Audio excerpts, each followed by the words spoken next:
సున్నా వడ్డీ పంట రుణాలు.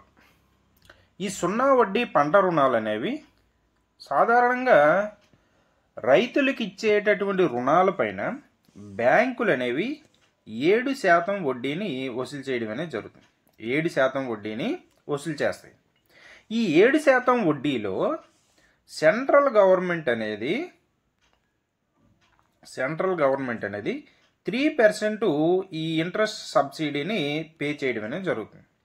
మిగతా 4% రాష్ట్ర గవర్నమెంట్ పే చేయడం అనేది జరుగుతుంది.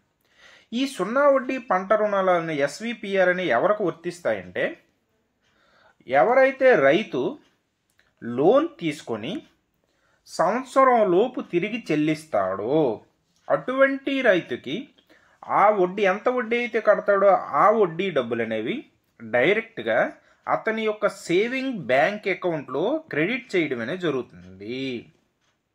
అలా ఈ పథకాన్ని, ఈ సున్నా వడ్డీ పంట రుణాలు ఎస్విపిఆర్ పథకాన్ని ఆంధ్రప్రదేశ్ ప్రభుత్వం 2019 ఖరీఫ్ కాలం నుంచి దీన్ని ఇంప్లిమెంట్ చేయడం అనేది జరిగింది. ఈ సున్నా వడ్డీ పంట రుణాలను ₹1,00,000 వరకు లోన్ తీసుకొని ఎవరైతే తిరిగి సంవత్సరం లోపు తిరిగి చెల్లిస్తారో అటువంటి వారికి ఈ వడ్డీ అనేది రాష్ట్ర ప్రభుత్వం డైరెక్ట్గా ఆ వడ్డీ డబ్బులు అనేవి రాష్ట్ర ప్రభుత్వం అనేది వారి యొక్క అకౌంట్లో క్రెడిట్ చేసేయడం అనేది జరుగుతుంది. అలా ఈ సున్నా వడ్డీ పంట రుణాల ద్వారా ఆంధ్రప్రదేశ్ ప్రభుత్వం అనేది మనకి 2000 రబీ కాలంలో ఏ కాలానికి ఎంత చెల్లించింది అనేది మనం చూసుకున్నట్టుగైతే చూడండి, సెటిల్డ్ ఆన్ అమౌంట్ ఆఫ్ 84.3 కోట్ల రూపాయలు అనేది ఈ ఇంట్రెస్ట్ అసలు కాదు, వడ్డీని ప్రభుత్వం అనేది తిరిగి ఆ రైతు ఖాతాలో డైరెక్ట్గా జమ చేయడం అనేది జరుగుతుంది.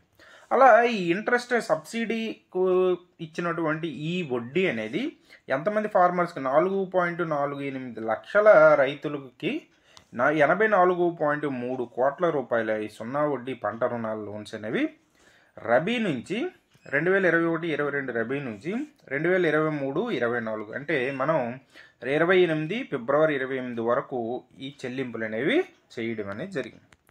ఇది సున్నా వడ్డీ పంట రుణాలకు సంబంధించినటువంటి అంశాలు. ఈ సున్నా వడ్డీ పంట రుణాలు అనేవి మనకి దీన్ని 2019లో ఖరీఫ్ కాలం నుంచి తీసుకురావడం అనేది జరిగింది. ఇది 1,00,000 వరకు రుణం తీసుకుని సంవత్సరంలోపు తిరిగి చెల్లించేటటువంటి రైతులకి ఆ వడ్డీ అనేది రాష్ట్ర ప్రభుత్వం అనేది వారి అకౌంట్లో డైరెక్ట్గా పే చేయడం అనేది జరుగుతుంది. అలా ఇది ఒక 1 ఇయర్ లోపు అనమాట. అంటే క్రాప్ లోన్ అనేది 1 ఇయర్ లోపు ఉండాలి.